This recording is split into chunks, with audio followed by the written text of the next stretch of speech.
Are we live? I think we're live. We're live. Okay. Oops, not that.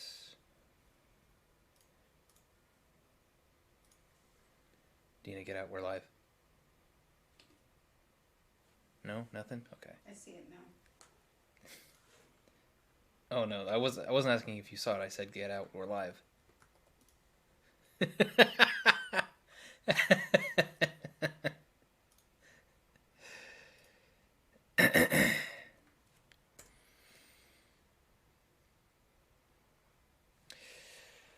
Okay. Great, we got Dina in the chat. It's exactly what I wanted. You're welcome. I'm the only one watching your pathetic stream. I don't know why. There's probably a whole bunch of better shit you could be doing. Agreed.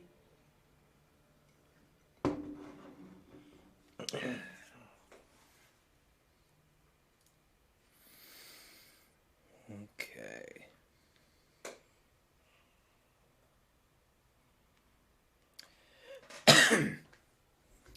So how are all of our wonderful viewer doing tonight?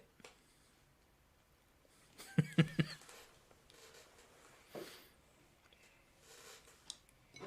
shit. Man, stream latency blows. Indeed it does.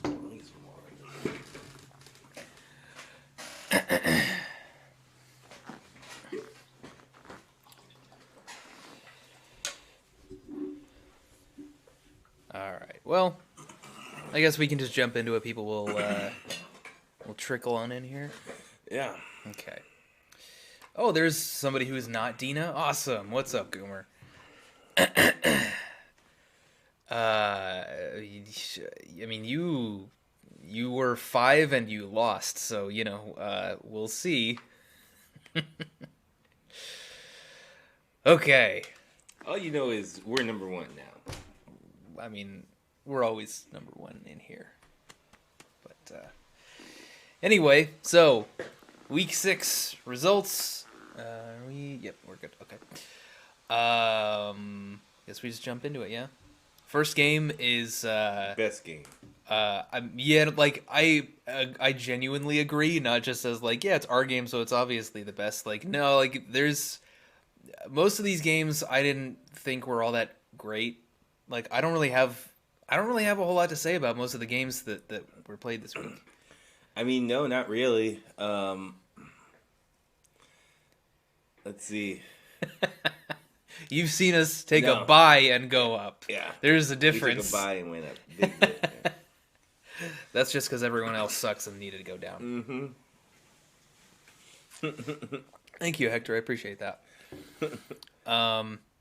So yeah, this game was the Magmortar stuff just went off without a hitch. That's really all that happened. Like, well, I mean, this game only became good. This game only became good because of the fact they got the freeze on you. Yeah, well, otherwise it was just going to be a big old fucking sweep. Yeah, would have been a 5-0. We don't really want to. We don't want to reveal what we were doing with the Mew, I think we but could. It's just one move. They kind of already figured what it was. That's okay. I guess yeah. If you want to reveal that, well, I just don't want to reveal the other stuff. let's go ahead and just the one move. What happened was we set up Belly Drum on Magmortar turn 2. We're able to Dynamax it, and they switched out on this particular turn. We max striked at +6 into the Rotom, max Rotom, and they switched in. Or I'm sorry, they ice beamed our Mew. And I'm sorry, I completely butchered this. They switched in the Latias on that turn when we first max striked. Okay, we got them down to -1. No, they tailwinded that turn. Oh, and they tailwinded. Yeah, sorry. Yeah. And yes. Okay. No, Seniors and Wailords did not play today. So they might. I think they're trying to. Their Rotom was sitting at -1 in Tailwind with about 20% left. They were in rain, and our Magmortar was at +6, not in Tailwind. We switched in Mew, and we figured that because the Rotom might have been a more bulky variant because it was able to survive the +6 max strike. We were pretty convinced it was just max HP and max special attack based on. We did a lot of offensive and defensive calcs against the Rotom. We figured, especially because we saw the Citrus Berry on it, we figured there was a really good chance it was just straight max HP and special attack based on the damage it took from the max strike and the damage it dealt to Clefable. It probably had no speed, and to outspeed our Mew with how fast we were, they would have needed a lot of speed investment, which I don't think they could have afforded. So we clicked Tailwind, the thought process being that even if the Latias attacked us, we would survive pretty much any attack the Latias was going to throw into the Mew slot. Worst thing it was going to do is Shadow Ball. Yeah, which we should have been able to survive. Easy. And then we would Tailwind up, and that would make Magmortar faster than the Rotom and be able to knock the Rotom out before it could get off any max move. What happened was the Latias decided to go for Ice Beam, they crit us and froze us. So they did crit. Yeah. Jesus Christ. It probably didn't matter, but holy shit. They crit us and froze us, and then, I mean, it might have mattered. We were in rain, so who knows? I think we probably still died. So when we saw the freeze, we were like, oh, they definitely targeted Magmortar here. Because we're at +6, obviously. We're slower, so they actually went into the Mew, and allowed us to pick up the KO onto the Rotom with the Magmortar. But had we just been able to get into Tailwind, we are faster than the Latias next turn. We had a couple other things that we could have done to make sure that we were to just swept. So the freeze was really, really key. I don't think they know how much. At the end of the day, basically what we were able to do is we picked up a couple more KOs. Once we picked up the KO on the Rotom, I believe we knocked out the Metagross next turn. Yep. With the Max Flare, set up the Sun. And then the Sense Scorch came in. We used a Giga Impact. So I'm so glad we actually clicked that. Yeah. We used Giga Impact on the Sense Scorch. Basically got rid of that side completely. And then after that, we were able to get Trick Room set up. Have Caparajah out. Even though we were able to get one attack off of Caparajah. And then it got burned, but even then, it was still putting out a lot of damage, a lot of pressure, even through the burn. Mm-hmm. And honestly, the Trick Room turns did us a lot of good because we were able to consistently put down pressure and make sure that they played defensively. I believe they had to switch in the Latias to make sure that the Dusknoir? Mm-hmm. The Dusknoir doesn't get knocked out. They switched in the Latias, and now Latias got knocked out instead, and then It was really, it put them on the back foot a lot, and then once the Zarude came in, it was pretty much over with after that. I do wonder if we kind of overthought that, bringing in Slowbro before Zarude. Yeah, could have. I mean, I think now looking back on it, I think with Latias, they only had Ice Beam and Psychic, Tailwind, and I believe it was another... Heal Pulse. Heal Pulse, yeah. Which they never clicked, but yeah. So I think we probably would have been pretty safe to kind of bring that in. Yeah, I know Ice Beam does damage to Zarude, but I think overall we would have probably survived at least one. Oh, we definitely survived one, unless they froze us again. Unless they froze us. Took that win, moved up to 3-2. Yep. So, just kind of trying to make our way back up the rankings there. Yeah, I'm glad the Magmortar stuff worked, and that I'm glad we got to use it at all. But I'm glad it worked as well as it did. They played very defensively. They didn't click a single attacking move the first 2 turns. Yeah, we double protected because we thought they were gonna fake out, and then they just went for a switch and Tailwind on the second turn. We just easiest follow me belly drum of my fucking life. Yeah. Yeah. So we were both at full health and full and 75. Yeah, 75. Yeah, as full as we can get. But yeah, that was good. So that was that match. Next up was the Delibirds and Mudkips. These guys played over a week ago, so I don't really remember a lot of the details about this one. I just know that it was another really slow game, mostly because of the Delibirds' lead. They they led with the Entei Lux Ray. I don't know if they've led with exactly that before, but it was pretty easy for them to slow a lot of things down.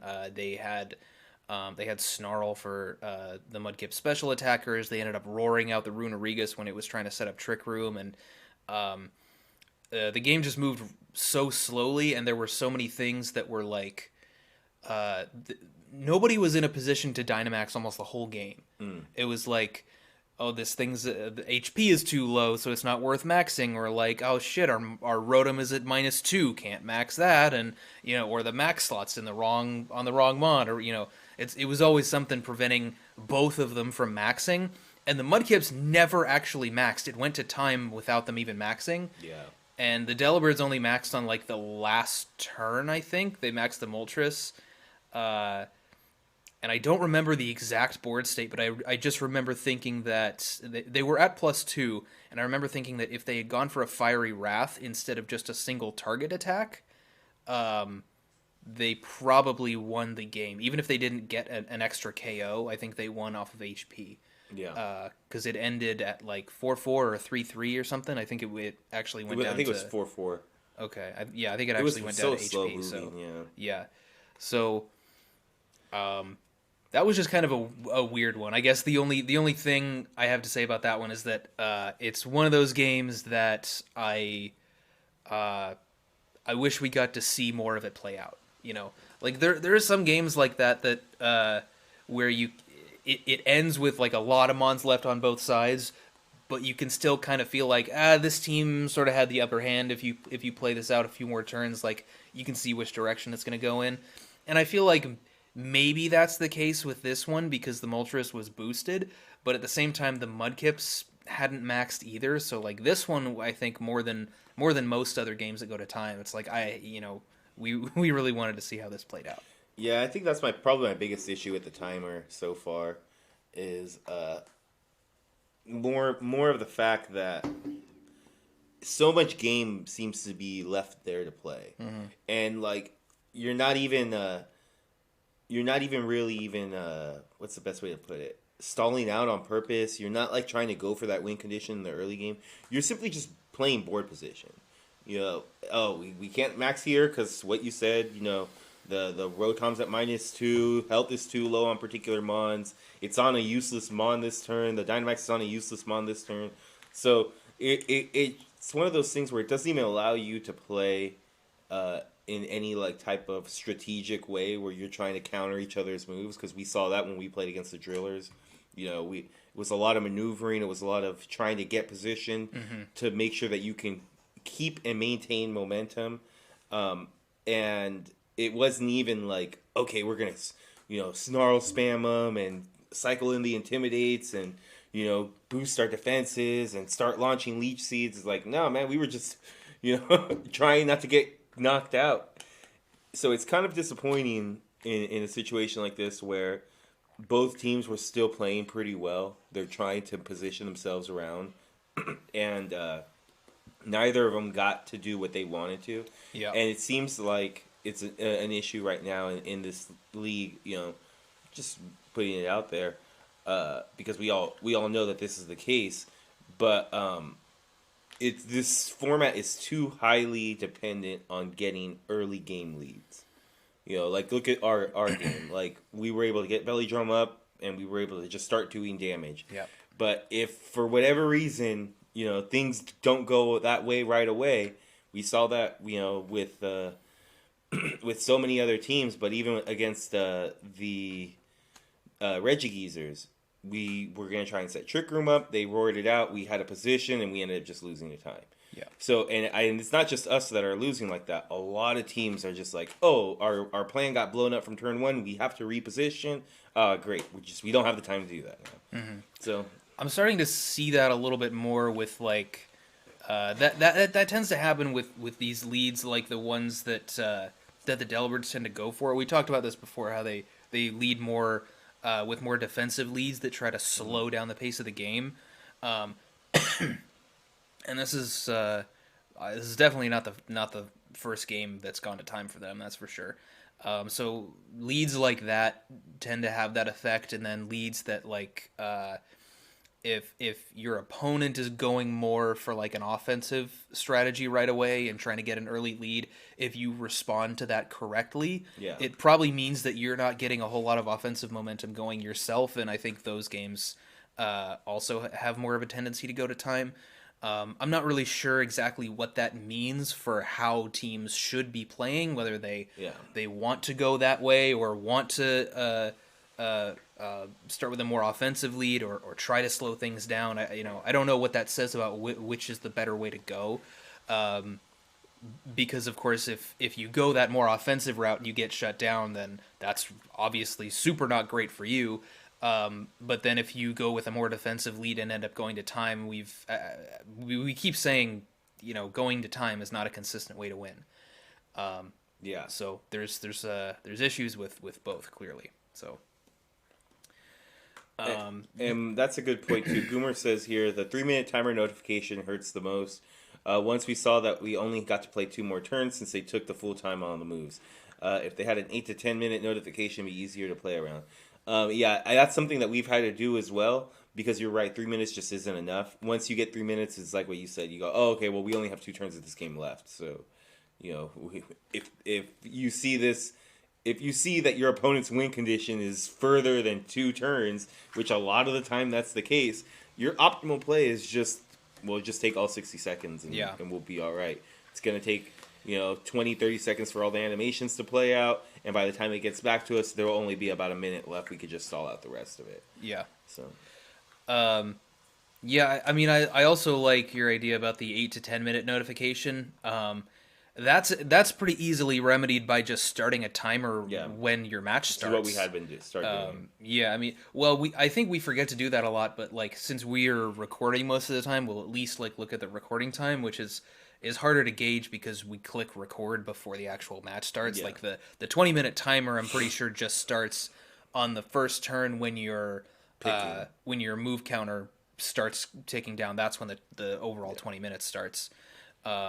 So if you want to get it exactly right, just start up your phone and just start a 20-minute timer right at that moment, which is not great, but it's better than not having it. Yeah. I also just had an idea off the top of my head. I have no idea if this would lead anywhere good, but yeah, just count to 1,200 seconds. That's Ben, get the fuck out of here. But I think I wonder what would happen if we had something like a rule where, like, if a game goes to time, both teams restart the battle with just all of their mons that didn't die, with like the same Pokemon that were out on the field at the same time. The HP would obviously be very different because everybody would be back to full. Yeah. Which is weird if you like have a Focus Sash Pokemon that you switched out or something that was at 1 HP, like, but I don't know. I'm not saying we should do exactly that, but that might at least be the beginning of some kind of a good idea to help fix this if we have to keep playing like this past season 5. There might be something there. I don't know. We could explore some ideas. Yeah. Anyway, it's rough because if you don't reveal your last Pokemon, then they can essentially bring any bluff ones that they want. Yeah, I mean it keeps teams accountable if they're recording, because then it's True. It's you can on see your what they recording brought. which one you brought, but not every we only require one side to record, so that is potentially an issue. Yeah, I don't know, but it's worth talking and thinking about. I think. Anyway, so next one is the Porygons and the Drillers. You want to take this one? Yeah. So we had, two completely ends of the spectrum here, essentially. You have, a team that has been doing great. The SoCal Jurors, they're still undefeated. and the Dark Web Porygons, a team who has yet to get a win in this league. So what we saw right off the bat was, I believe it was Grimmsnarl and Zapdos lead, something that was very similar that the Porygons ran against us. And the Cheat Drillers brought Duraludon and Blastoise, I think. And essentially, the Grimmsnarl was in the max slot in the first turn. Duraludon was in the max slot the other turn. The Drillers went for the fake out right into the Grimmsnarl. They're like, hey, yeah, you're not going to max. Boom, got it. We're able to kind of blow it up right away for the most part and kind of start putting pressure down. Just honestly, the Duraludon just kind of went in. There's not much to say about this. They activated the weakness policy when it was at +1 defense. And after that, the Duraludon just kind of went in and did whatever the heck it wanted. Yeah. It did get a little close because what ended up happening was the Garchomp was on the field. It had the max slot. And also at -1, I believe, because they had cycled in an Intimidate that turn. And they went for the Zapdos instead of clearing the side on the Garchomp. So they decided we're going to knock out the Zapdos here. I think they anticipated a Max Guard coming out from the Garchomp. We talked about it. We were like, even if there's nothing that the Zapdos can do to you, like, just go into it anyway, you know? And they decided to not try and clear the side. It did make it a little bit closer in the end because they were able to eventually get rid of the Duraludon. But the Duraludon had already done so much damage that by the time the Rotom had came out, by the time the Arcanine was out on the field, by the time they had so much positioning power left, they were able to continue to switch out the Arcanine, switch out from Leaf Storms and stuff like that. And the Porygons really didn't have any of that positioning, like, yeah, especially once the Garchomp was gone, it was just like, oh, there's Electabuzz on the field. Who gives a shit? Yeah, and it's like, okay, no worries. Let's go ahead and we'll just continue to play our game and cycle stuff in and out and make sure we're just take the lead and win. So yeah, honestly, I think that we kind of talked about it earlier. I believe it was Scizor on the field that had ended up doing it with the close combat. It was Scizor, right? Onto the Duraludon? No, it was Barraskewda. Oh, yes, it was Barraskewda. Yeah.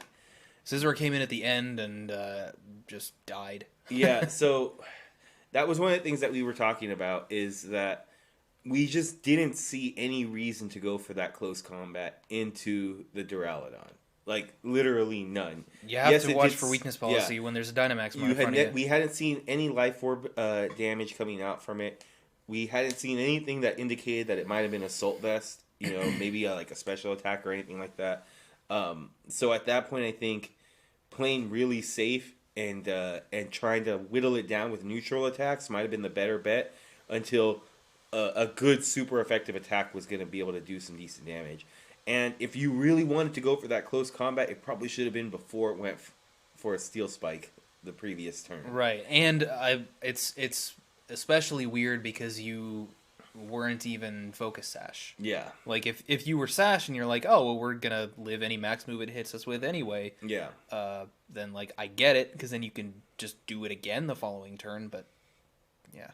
Yeah, so that was one of the things that was a little bit puzzling to us. I think it really, the Porygons, even though they started in a bad position, because obviously the Duraludon just kind of started going in right away, and the fake out call in the beginning, I think that they probably could have maintained it if they wouldn't have just activated the Duraludon's weakness policy.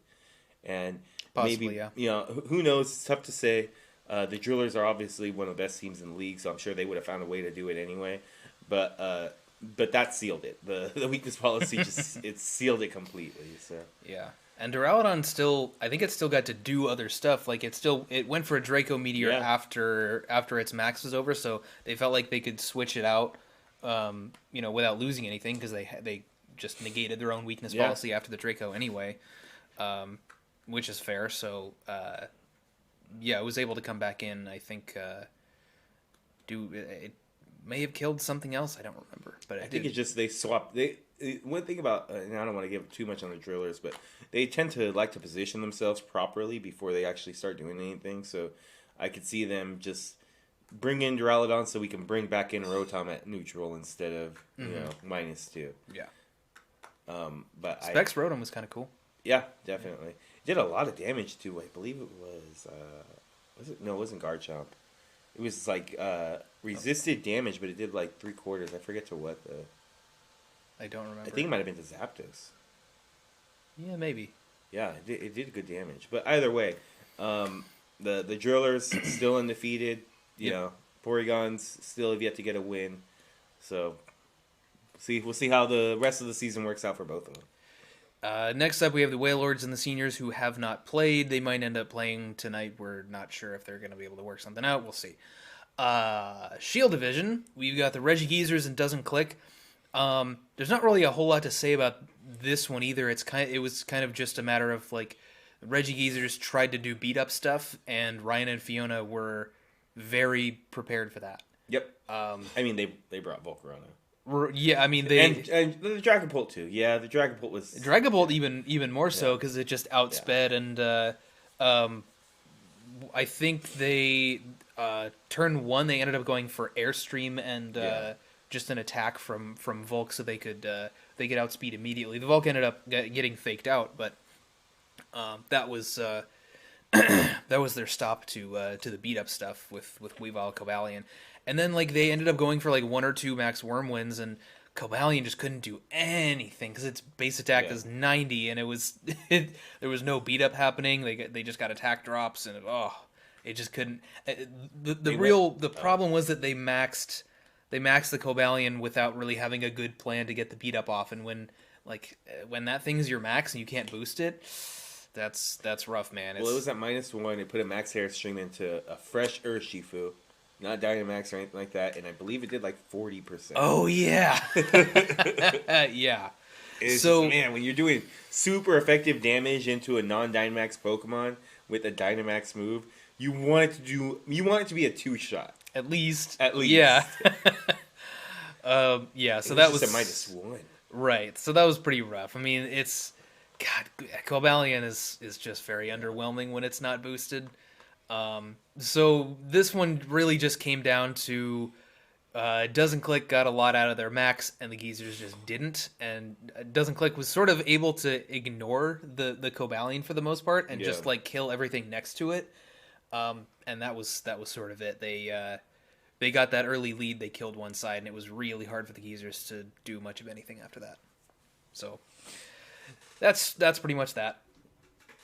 Next, we have the Rural Jurors versus Team Pussy. I actually didn't see the beginning part of this game because I was in the shower. What did Team Pussy end up leading? Gengar Cinderace. Oh, They clicked Trick Room on Gengar. They clicked Trick Room on Gengar. That's what fucked him up. Yeah, and I believe the Jurors went for a Drifblim and Raichu combination. Yep.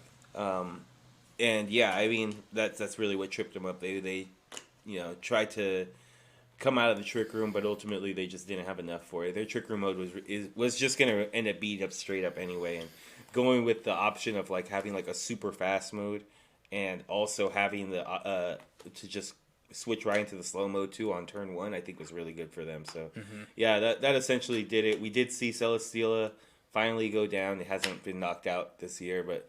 Victini, are we sure about that? I don't think it's been knocked out this year. Maybe you know what? It's tough. Okay, because Ryan, who does a great job, doesn't keep up with the KD all the time, so it may not be completely up to date. Oh, okay. I haven't actually looked at the doc. I was just going off of memory from matches I've watched, but yeah, I mean at least they killed Celesteela. Yeah. So yeah, we got to see V create. That's true. First time we got to see that. Yeah. So, but honestly, just the multiple facets in Team Pussy's team this on turn 1, where it's like, hey, we have this super fast mode that we can devastate you with. It was something that it's very clear, the Jurors were prepping for some type of like fast Cinderace mode or anything like that with their lead.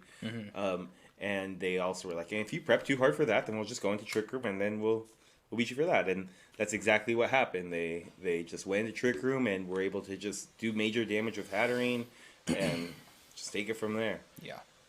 They also, Team Pussy, I think, did a good job of not activating the weakness policy on Drifblim. Yeah. They waited until its Dynamax was over before they actually hit it with a Phantasm.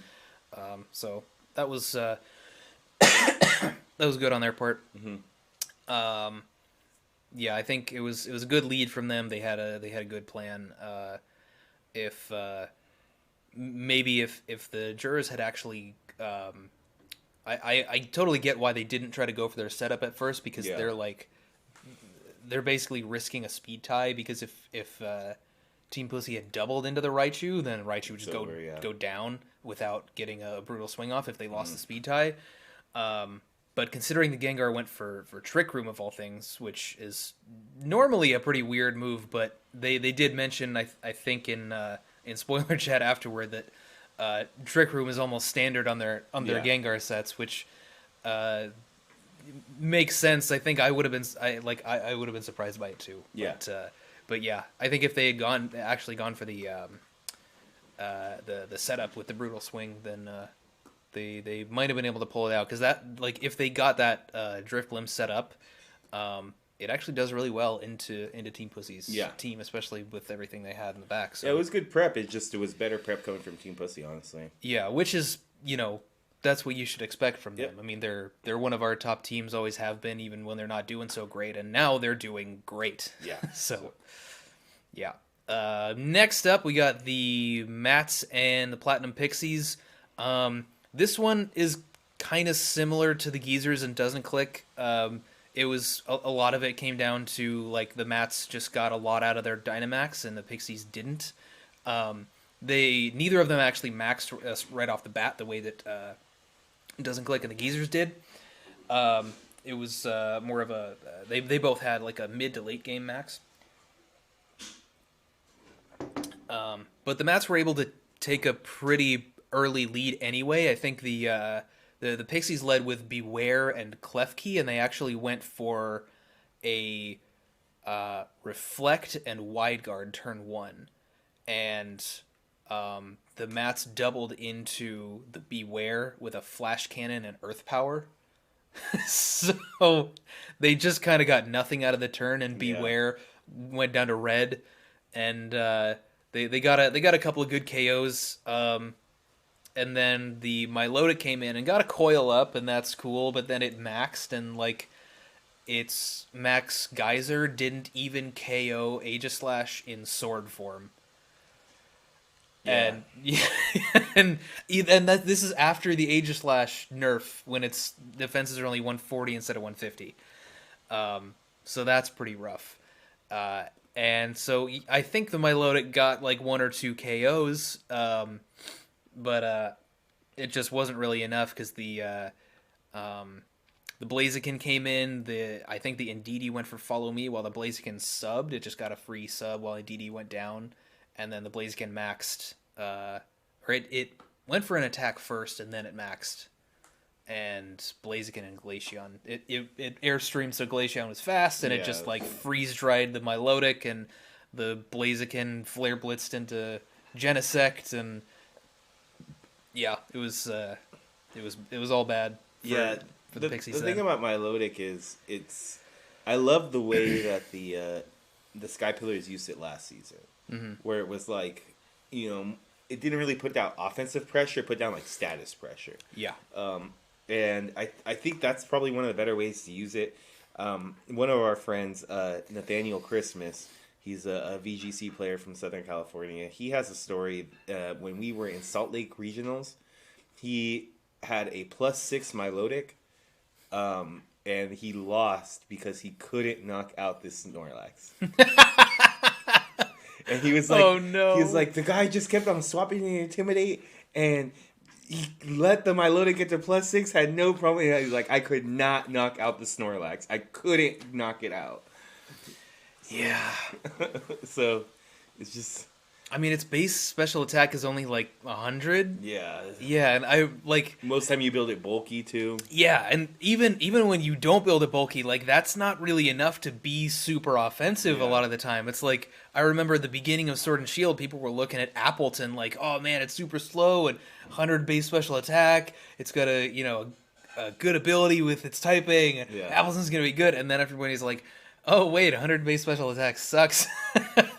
It needed to be at 125. Yeah, that would have been nice. Yeah. But, anyway. So, yeah. that was more or less this week because we went into the Booloos and the Spammers. Another scheduling conflict. So we're starting to have scheduling conflicts. We may as well talk about this now, because this is going to be 3 in a row. 3 weeks in a row, because we had a bye the week before.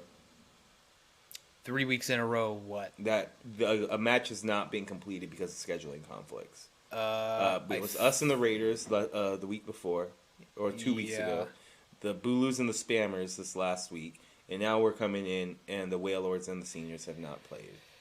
Well, I mean, these are part of the same week, so I don't know if you want to consider that three in a row, but like, just feels like 3 in a row. Yeah, I guess so. But yeah, Booloos and Spammers didn't play either. Booloos got a free forfeit win, and Spammers still unfortunately have not picked up a game, which is not great for them considering how well they did last season. How well they did, and how similar their team is from last year. I mean, they don't have a Scavalier, which I think might be a little bit of an issue, but like they have the Musharna, they have like stuff, the Tangela, things that kind of work function very similarly to a lot of the Pokemon that they had last season. But yeah, it doesn't seem to be clicking. But I know I'm probably not the best person because I believe we haven't even scheduled our match yet. I will do that. We kind of started to. Yeah, we're looking at the weekend, yeah. But we haven't locked in a time. But do your best, guys, to try and lock in these times as fast as possible. And then to show up to the time that you guys have assigned. Like, I think that's one of the things that gets overlooked a little bit is, you know, if you schedule a time, show up at that time, be courteous, do your best. If you're going to be a little bit late, then let them know, you know. But communication, I think, is the big thing. The worst thing is when, you know, nobody talks in the chat. Nothing is being communicated to anybody in the scheduling channel. Nothing is being communicated to anybody in DMs, and the match just doesn't get played. That's possibly the worst thing that could happen. So we had that a couple times a few years back, or a few seasons back, where it's like, oh, well, I showed up, but nobody said anything in scheduling. And it's like, you should have said something in scheduling. Yeah. You go, hey, we're here, we're ready, we're ready to play. Like, communication is key. Yeah. Because I'm not a mod, but Matt is, and I can tell you from somebody that is not a mod, I can tell you that the best way to get the admins on your side to when you're ruling these, when they're doing a ruling on these things, is to make sure that you are the one communicating. Because the team that is communicating the most is most likely going to get the verdict in their direction, because they can come back and go, look, we tried to contact them. Here are some of the DMs that we sent. Here's some of the times that we gave them that were available. Like, if you're the one that's communicating and there's just nothing coming from them, there's almost nothing that admins can do to try and pin that back on you. So I think communication is really the key. I think that since you mentioned DMs, I'll also say, like, when in doubt, put your messages. It did take a loss. Again, that was also against a very good team. I think they're moving down partially because they lost, but even more so because there were other teams that needed to move up, especially the Booloos, which they did. Ah, oh, Jesus Christ, we're lagging again. Okay. All right. Let's just keep going. Yeah, fuck it. Okay. Well, yeah, Booloos actually beat Doesn't Click last week and didn't actually get to move up because things around the middle of the pack were really stagnant. They did take a win this week, but they didn't actually, if that's happening tonight. Let's see. No idea what's happening. Okay, great. Yeah, okay. Yeah, it seems... okay, you're on. Okay. I love messing with people. I don't even know if we're going to be able to rely on that. Do you want to try to start over or no? Because I don't even know if the VOD's, if it's this bad. Like, I think it should be, maybe, but I genuinely don't know. Honestly, I say we push through one time, more or less the same. If there's one power, it better be this one. So that way we can go back and look and see how actually bad it is. Okay. We actually have a decent timestamp where this started, and we can look through and kind of see what's going on. They took a good win here against the Regigeezers. I think it's one that we expected them to win, but it's still, it's not an insignificant win. It's not like they were playing a winless team. They're still a good team. So, and especially since down 6 and 7, played a lower ranking team. They did well and they won as I think most of us expected them to. Number 2, same deal. Drillers are still undefeated. They just beat a team that hasn't taken a single win yet. I think that's again what we all expected. I think this one's gonna be also gonna be one of the ones that's quite a bit closer. I think all 3 of these matches so far. Well, I think everything in Sword Division is they're gonna be good matches. It's not clear who's coming out on top. It's not like last week in Pick'ems we had Drillers against the Porygons. That one was pretty clear, right? I don't think we have any of those games in Sword Division right now. But Delibirds I think have been more consistent than the seniors have. I don't think there's a huge difference in the quality of their teams and their play. Delibirds I think have just been showing more consistency, so we're taking them. And then we got the Porygons and the Raiders. I think it's pretty straightforward to pick anybody over the team that hasn't won a game yet, because I think both of these teams have shown some issues with their play, but the Raiders have at least been able to pull it out once. So yeah. There's that. I think so I think it makes sense to pick them here. In Shield, we have Team Pussy versus the New England Patriots. We saw, unfortunately, it's just one of those same games that we saw with the Porygons and the Drillers last week. This is a team that it's one of the best teams in the league going against one of the teams in the bottom of the power rankings. So yeah, it's going to be a tough uphill battle for the Patriots. So we're going to pick Team Pussy here. The same thing, Spammers versus the Geezers. The Spammers have yet to take a win. The Geezers have only dropped a couple of games. They've proven that they're going to be one of the better teams. So it's going to be interesting to see what the Spammers can pull out. Maybe a trap game for the Geezers here. Could be. But either way, we think the Geezers are definitely the favorites, and we're choosing the Geezers. You want to take the last 2? Yeah, so we got this one I think is pretty straightforward. It's hard to pick anybody over a team like Team Pussy or Doesn't Click. A lot of that is, part of it is because they're both doing very well. The same goes for teams like the Drillers and the Wailords in our division, but especially for these 2 over here because they're returning champions. Yeah. That puts some extra